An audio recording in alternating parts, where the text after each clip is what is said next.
Hello, আসসালামু আলাইকুম। সবাই কেমন আছেন? আশা করি সবাই ভালো আছেন। আলহামদুলিল্লাহ অনেক ভালো আছি আপনাদের দোয়ায়। তো আজকে আবার সুন্দর একটা ডিম দিয়ে একটা রান্নার রেসিপি শেয়ার করব আপনাদের সঙ্গে। তো এই একদম শুকনা শুকনা এই ডিম বোনাটা খেতে ভীষণ মজা। তো চলুন এই রান্নাটা আমি কিভাবে করেছি আপনাদের সঙ্গে শেয়ার করি। তো এই তো একটা ননস্টিকের প্যান বসিয়ে দিলাম, দিয়ে এখন পরিমাণ মতো তেল দিয়ে দেব। আর তেলটা কিছুটা গরম হয়ে গেলে এর মধ্যে আমি অল্প কিছুটা পেঁয়াজ কুচি দিয়ে দেব। আর এই রান্নাটা খেতে ভীষণ ভালো লাগে। অবশ্যই বাসায় আপনারা রান্না করে খাবেন, আপনাদেরও ভালো লাগবে। তো প্রত্যেক দিনই একটা না একটা রাঁধতে তো হয়। তো আজকে বাসায় কিছু ছিল না, তো ভাবলাম ডিমটাই দেয় এইভাবে এই ডিমের রান্নাটা করে আপনাদের সঙ্গে শেয়ার করি। তো দুপুরের রান্না ছিল এটা। তো পেঁয়াজ কুচিটাকে কিছুক্ষণ ভেজে তারপরে এখানে রসুন আর পরিমাণ মতো পেঁয়াজ শিলপাটায় বেটে নিয়েছি। ইদানিং শিলপাটায় বেশির অংশ বেটে খেতে কেন জানি না ফ্রিজের থেকে বেশি ভালো লাগে, তাই ইদানিং একটু কষ্ট করে বেটে এভাবে রান্না করতেছি। তো আবার যখন ভালো লাগবে না তখন বেশি করে ব্লেন্ডার করে নেব। তো এই পেঁয়াজটাকে ভালো করে ভেজে নিচ্ছি, যাতে করে পেঁয়াজের কিছু কাঁচা গন্ধ থাকলে কিন্তু আবার তরকারির বুনা বুনা যে একটা মশলা থাকে এটা খেতে ভালো লাগে না। তো আর এখানে আমি একটা বাটির মধ্যে যা যা দেওয়ার হলুদের গুঁড়া, মরিচের গুঁড়া, জিরার গুঁড়া আর ধনিয়ার গুঁড়া রেখে দিয়েছিলাম, পরিমাণ মতো লবণ দিয়ে। এখন ভালো করে দিয়ে এই তো কয়েকটা কাঁচামরিচ আস্ত আর একটা টমেটো কুচি এখানে দিয়ে দিলাম। আর এভাবে শুকনা এই ডিমের তরকারিটা রান্না করার ক্ষেত্রে এই টমেটোটা দিলে অনেক ভালো লাগে খেতে। তো আমার ভালো লাগে তাই আমি দিলাম, আপনারা না ছেলে বাদ দিতে পারবেন। তো ভীষণ মজা হয় এইভাবে রান্নাটা করলে। তো এখন কিছুটা কুসুম গরম পানি দিয়ে দিলাম, দিয়ে সুন্দর করে মশলাটাকে ভালো করে কষিয়ে নিতে হবে। আর আজকে আমি তেমন একটা ঝুল ঝুল করে এটা রান্না করব না, একদম শুকনা শুকনা করে।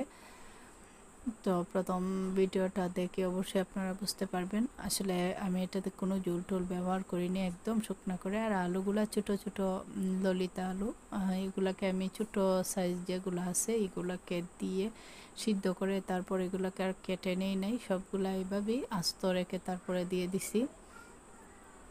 আর মাশাল্লাহ এইভাবে রান্না এইভাবে দেখতেও আসলে ভালো লাগে, অনেকটা দেখতে সুন্দর লাগে, এই জন্য করা। তো এখন আলুগুলাকে দিয়ে, যেহেতু আলুগুলাও সিদ্ধ তেমন একটা বেশি সময় লাগে না, তো আর টমেটোটা দেওয়ার কারণে কিন্তু কালারটা সেই একটা কালার আসছে। আর কি বলবো, অনেক ভালো লাগে খেতে। এইভাবে মাঝে মধ্যে এবার বোনা করে খেয়ে দেখবেন, অনেক মজা। তো এর মধ্যে সুন্দর করে আমি আলুটাকে কষিয়ে নিচ্ছি। আর যেহেতু আলু সিদ্ধ ডিমও সিদ্ধ তেমন একটা বেশি সময় লাগবে না এগুলা হতে। তো আমি ঢাকনাটা ছাড়াই আমি অনেকক্ষণ এইভাবে রান্না করেছি, সুন্দর করে এভাবে রান্না করে নিয়েছি। আপনারা চাইলে ঢাকা দিতে পারবেন, কিন্তু আমি ঢাকা দেই নাই। তো মাশাআল্লাহ এমনিতেই রান্নাটা অনেক সুন্দর হয়েছিল। তো এই তো অনেকক্ষণ ধরে এভাবে দাঁড়াইয়া ঢাকা ছাড়া এটাকে রান্না করছি। আর দুপুরবেলায় আজকে আর কোনো কিছু রান্না করি নাই, শুধু এই ডিম বোনাটা করছিলাম। আর অল্প কিছুটা পাতলা ডাল ছিল আর একটু ভাজি ছিল। তো পুরো রান্না তো আর দেখাতে পারি নাই, শুধু এই একটা রান্নাই ভিডিও করছি। আসলে বাচ্চা কাচ্চা নিয়ে অনেক সময় সময় পাওয়া যায় না। তো প্লিজ যারা ইউটিউব থেকে দেখেন ইউটিউব চ্যানেলটাকে সাবস্ক্রাইব করবেন, আর যারা পেজের মধ্যে দেখেন অবশ্যই পেজটাকে ফলো দিয়ে পাশে থাকবেন। আর যেহেতু আমি নতুন, আপনারা পাশে থাকলে অনেক দূর সামনে যেতে পারবো।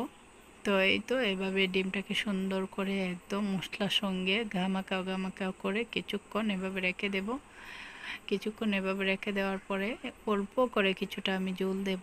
আসলে অল্প সামান্য জল দেব, যাতে করে একদম ভালো করে সুন্দর করে মশলাটা সব কিছুর মধ্যে ঢুকে। যেহেতু ডিমটা আমি ভাজিনি, ডিমটাকে সুন্দর করে চাকু দিয়ে ফালি ফালি করে দিয়েছি। আর এখানে অল্প জল দিলাম সুন্দর করে রান্নাটা হয়ে যাওয়ার জন্য। তো জলটা যখন টেনে যাবে তখন এই রান্নাটা হয়ে যাবে। তো যারা আমার আসলে ইদানিং শর্ট দিয়ে বুঝতে পারছি আপনারা আমার ভিডিওগুলো কেমন পছন্দ করেন। আসলে লম্বা ভিডিও দিতে পারি নাই, কিন্তু শর্টস দিয়ে আপনাদের সঙ্গে ছিলাম। তো রান্নাগুলো কেমন হয় অবশ্যই কমেন্টে জানাবেন, ভালো লাগলে অবশ্যই লাইক কমেন্ট শেয়ার দিতে ভুলবেন না। ফ্রেন্ডদের সঙ্গে শেয়ার করবেন, তাহলে ভিডিওটা আমার অনেক দূর যাবে। তো আসলে সব সময় ভালো রান্না। আর ইদানিং লাইটে কিন্তু অনেক সমস্যা করতেছে, মানে বারবার যায় আসে। তো চেষ্টা করি অনেক সময়, আমার একটা লাইট আছে চার্জার, এটা দিয়ে রান্নাটা করতে, যাতে করে সুন্দর লাইটিং ভালো থাকলে রান্নাটা দেখতে অনেকটা সুন্দর লাগে, একদম ক্লিয়ার বোঝা যায়। তো এই জন্য, তো এই তো প্রায় হয়ে আসছে। এখন আমি কিছুটা ধনিয়া পাতা দিয়ে নামিয়ে নেব। তো অবশ্যই জানাবেন কেমন হলো রান্নাটা, আর ভালো লাগলে অবশ্যই লাইক কমেন্ট শেয়ার দিতে ভুলবেন না। আবারও বললাম, পাশে থাকবেন, একদম সাপোর্ট করবেন, আর পুরো ভিডিওটা দেখবেন। এখন লাস্ট পর্যায়ে এটার মধ্যে আমি কিছুটা ভাজা জিরার গুঁড়া দিয়ে দিলাম, আর অল্প কিছুটা পাঁচফোড়নের গুঁড়া দেব। আর এই মশলাটা লাস্টে ব্যবহার করলে খাবারটা খেতে অনেক ভালো লাগে।